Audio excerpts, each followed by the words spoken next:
हिंदवी स्वराज्याचे सरसंस्थापक छत्रपती शिवरायांना मानाचा मुजरा करतो। भारतीय राज्यघटनेचे शिल्पकार भारतरत्न डॉक्टर बाबासाहेब आंबेडकर यांना मानवंदना अर्पित करतो। या भारतातील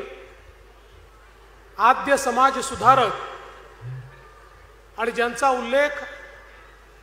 युग प्रवर्तक म्हणून आपण करू शकतो असे आदरणीय महात्मा ज्योतिबा फुले आणि खऱ्या अर्थानं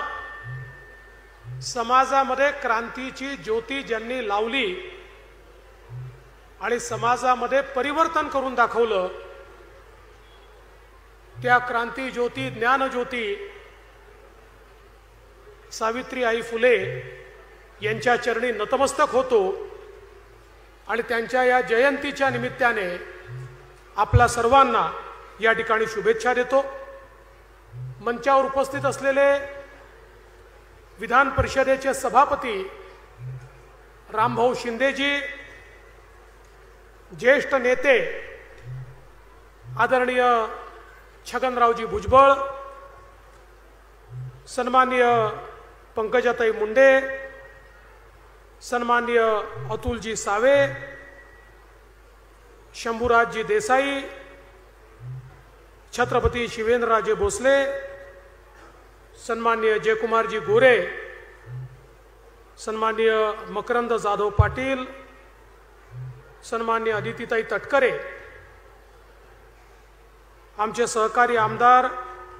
अतुल बाबा भोसले, मनोजजी घोरपडे, सचिनजी पाटील, मनोजजी कायंदे, रणजित सिंह नाईक निंबाळकर, धैर्यशीलजी कदम, पुरुषोत्तमजी जाधव,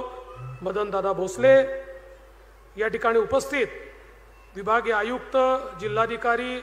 मुख्य कार्यकारी अधिकारी, पोलीस अधीक्षक, मंचावरील सर्व मान्यवर, या ठिकाणी मोठ्या संख्येने उपस्थित सावित्री आईंचा वारसा सांगणाऱ्या सर्व सावित्रीच्या लेकी, आमच्या लाडक्या बहिणी आणि उपस्थित सर्व माझ्या भावांनो, आज मला अतिशय मनापासून समाधान आहे की क्रांती ज्योती सावित्रीबाई फुले यांच्या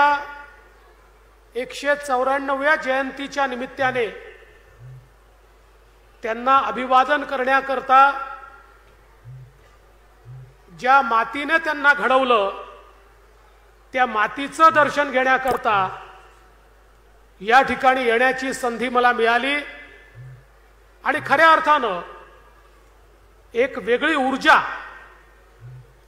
या मातीने मला देखील दिली आणि म्हणून नायगावच्या या मातीला देखील या ठिकाणी मी प्रणाम करतो, या मातीसमोरही नतमस्तक होतो। आमच्या सरपंच ताईंनी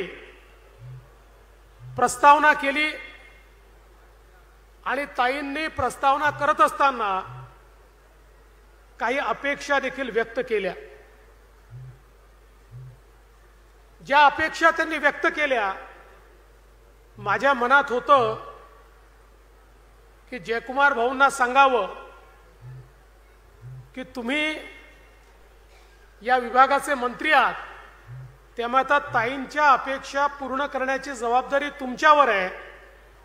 पण मी सांगायच्या आधीच जयकुमार भाऊंनी माझ्या मनातलं ओळखलं आणि या ठिकाणी सांगितलं की आमच्या सरपंच ताईंना पुढच्या कार्यक्रमामध्ये या मागण्या कराव्या लागणार नाहीत, त्या मागण्या निश्चितपणे या ठिकाणी पूर्ण होतील।